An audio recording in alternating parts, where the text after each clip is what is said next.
All right, we're going to do a video analysis here on Kolten. So we're going to be comparing him to Spencer Strider. So let's see what we got. Let's go through Kolten first. So we got leg lift, lead with the hip down, good momentum.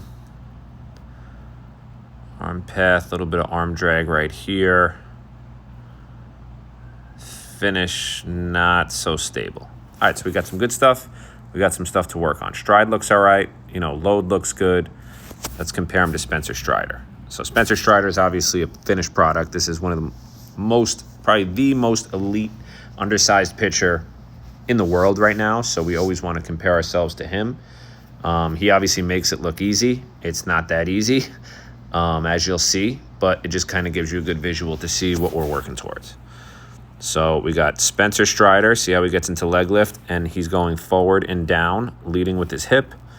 Eyes are on his target. He's going to lift that elbow to his target as well. So everything's in a straight line. And he's also loading this back leg. So now with Kolten up top, let's see. So we're seeing very similar, right? We're seeing forward and down at a good rate. Back leg is getting loaded, right, at a different rate. Looks like the eyes are on target as well. We're closed here, right? But I think that we're eventually going to get in a straight line. That extra movement might not be necessary, but if it's a comfort thing for you, I wouldn't mess with it. So now let's continue to go. So we look at Spencer down below. You see Spencer's in a great position here, right? Where if you take a look at his back leg, he is loaded right there. His front leg is closed. That means his hips are closed.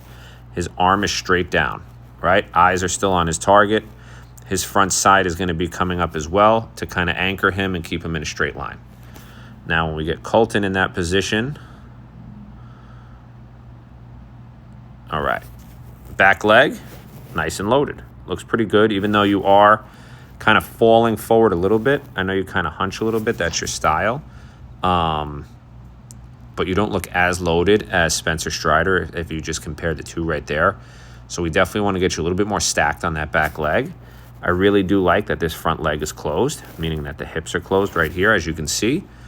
Eyes are on your target, which is great. Looks like that left elbow is pointing to your target as well. What I don't like right here is your arm is going behind your back, right? That's going to cause you to be a little too rotational, and then the effect of this cause is going to be arm drag, which you'll see, right? So now, as we continue, let me see if I could sync these up. No. So now as we continue, you see Spencer gets here, right into front foot strike, and he's in a strong position, right? Front side is anchored, front leg, heel strike is stable, hips are completely open, shoulders are back, arm is up in that good 90-degree angle, leg is completely fired, right? Good toe drag on the mound. Now Kolten, we take you into front foot strike right there, right? Looks pretty solid. You got a good long stride, right? You kept your hips closed for a while. Looking solid there. Eyes on target, right, which is great. Front side looking pretty strong. We got the arm up around that 90-degree angle we talk about, right? You're a little bit outside 90, but it's not crazy. We don't have to split hairs here. But if you take a look at the back foot placement, right, Spencer Strider's foot is completely flat on the ground. Yours is still dragging, right? That means you didn't fire your hips optimally. And I'm willing to bet that is because when you were in this position here, right, you were kind of reaching with the front foot, opening up the front hip, and then losing power back here. So we want to stay stacked on that back hip as long as possible. Now, if we take a look at when you land here, right, what I don't like is this spot right here, right? We're looking at the elbow is like maybe even with the shoulder, maybe a little lower, right? It has to go across your body because you're so rotational up top where you kind of counter rotate. So you have to unwind the same way. And then you'll see here this arm drag, which puts a lot of pressure on that elbow and forearm. Like you look at right here, you're basically pushing the ball now leading with the elbow, and your front leg is kind of hanging on for dear life, while your back hip is finally fully opening, but you're already pretty straight up. Okay, just for reference, if we look down at Strider, he gets in a position here where he's in layback. His front leg is completely stable because of the way he got his hips through. This is all good right here. You'll see in general, his torso, right, is in a good position here, whereas you are much more vertical. So you're not really getting any trunk movement at all.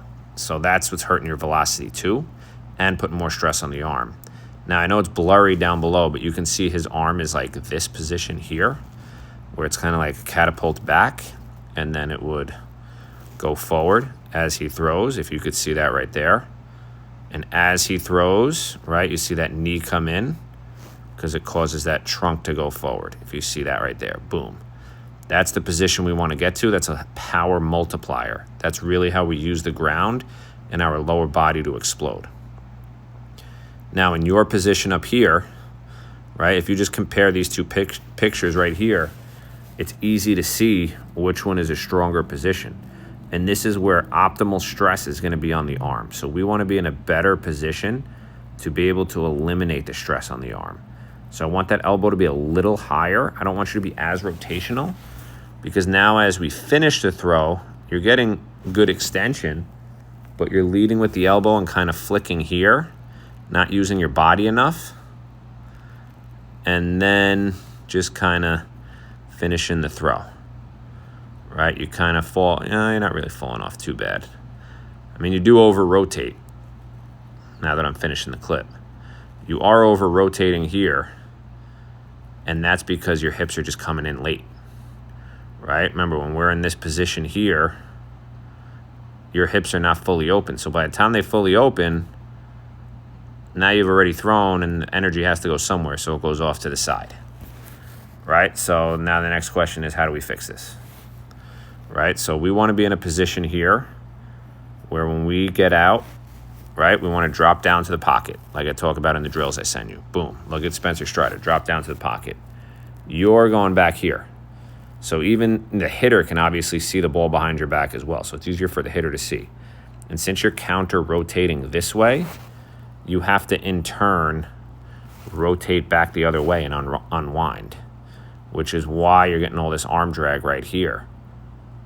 Right, this is a very dangerous position to be in, and especially if we start adding velocity and not fixing these mechanics, it can be really bad, right? Obviously, we want to maximize our velocity and our health. So the biggest thing for you, my friend, is continue to work on the hip mobility, because you do look a little restricted still in the hips, especially right here compared to Spencer. Right, I mean, he's also super freaky mobile. But again, if you look at the foot placement, completely flat. I mean, you're getting close there, right? It's just a timing issue because your arm is low here. So I want you to continue to get stronger in the legs. That front leg will fix itself when we start utilizing the back leg more, which I want you to focus on in the med ball drills. And the biggest thing is the arm path drills. It's not going to happen overnight, but if you continue to work on it relentlessly every single time it's prescribed to you, and we continue to compare video, you will see the progress. Let me know if you have any questions.